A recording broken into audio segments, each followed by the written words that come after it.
UCLA basketball players returned home from China last week after being accused of shoplifting. They thanked President Trump for helping secure their release.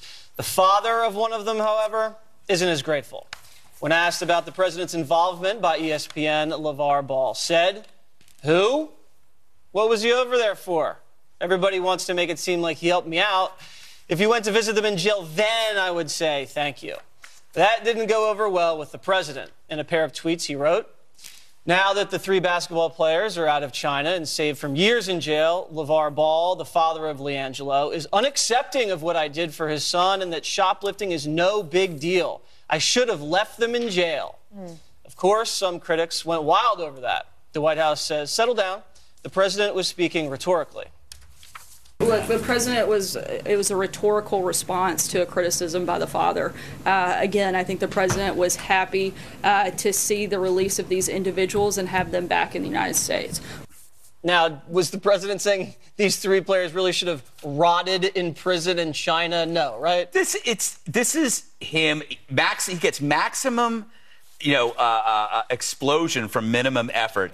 He's like so old school. It's like, I should have let you spend the weekend in jail. That's like you get arrested on a Friday night, and and the parents could go, I'm going to be like, you know what? You're going to spend the night. You're going to learn a lesson. But he's not going to do it. He's President Jackie Gleason. This is like, for him, it's fun. And I have friends. I'm so tired of my friends. I've never heard that one. Right? President Jackie Gleason. I'm so tired of my friends getting upset about these things because he's just having fun. He thinks about it for 5 minutes, and then the media thinks about it for 5 days, and he moved on. Of course he doesn't mean this. The other thing that kind of bugged me was a lot of people reading race into this because he's responded to like 2 black athletes, and it's called the fallacy of selective exposure. They forget about every white politician he's attacked, every white European. He went after Flake this weekend. He went after Flake too. He went after every white European leader on the planet. He's been after every guy in media at CNN, white, female. Oh, at Fox News, he went after a few people who were white and female and male and white. So the idea that he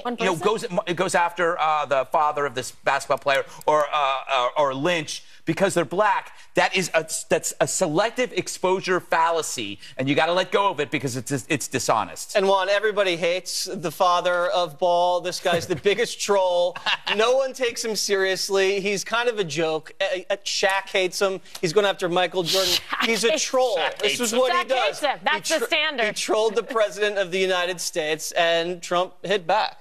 Yeah, but to me, this is like, peers. I mean, they're both trolls, right? So they found each other. I hope it's love everlasting. Because, I think that LeVar Ball understood that he could get under Trump's very thin skin, and Trump delighted in responding. And so and they're both benefiting from this. I guess Ball thinks he's advancing his $350 sneakers sales or something. But I disagree with Greg. I think there is a big racial angle here because he doesn't go after white supremacists. He doesn't go. Oh no, he picks who he responds to, Greg. I think it's very direct. Well, Rosie is as white as you can get, Juan. No, he went after her for about 6 years. Oh, yeah. Kimberly, what do you think of this fiasco? Look, this doesn't surprise me because, Trump doesn't let a slight go. Nope. He sees something like this as an act of aggression that should be met with an act of aggression. He's sort of like that. He's like old school special ops. You hit me, I hit you back. And he said that. Yeah. He told everybody that from the beginning. I'm a counter puncher. You hit me, I'm going to hit you back twice as hard. So why is this some big mystery that anybody needs to go to counseling about, like to figure it out or get like the answer for the secret sauce? This is how he feels. He feels this guy was disrespectful. And Greg's right. It's old school. It's, hey, this is your neighbor who was like, oh, I wouldn't tolerate that. I got this kid out. They should be appreciative. It's about, like, respect. So he's not going to take it from this guy. But he's not a very popular guy because, Shaq doesn't. No, very unpopular. Very unpopular. Shaq doesn't like him. Shaq, I thought you said Jack. Oh, Shaq. I got it now. Shaquille O'Neal. He's a basketball player. Got it. He's now a sheriff. Tall guy, right? Yeah, very tall. Similar in height to you. He also has soreness in his shoulder. He does that commercial a lot. He's always rubbing his arm. That's right. Now, do you think that he should have prefaced one of these tweets with, "This may not be presidential, but," Dana? I think that's understood. I won't add it to anything here. I'm just going to back up and pull out. So the president of the United States, whoever it is, they really don't want to have to ask the president of China to let go 3 people, regardless of color, for doing something that was clearly against the law in China, against the law here. China owes us one now. Do you think that President Trump really wanted to say, hey, sorry about that. Can you guys let my... That's like his first ask. Yeah. It's like, could you crack down on North Korea and also let my 3 guys go? It's So a little embarrassing. bit of humility, which is what the young men expressed last week. I mean, they all said, thank you, we're embarrassed, we're ashamed, we got a second shot, that's good. The other thing is that the President of the United States, he asked for them to be released, okay?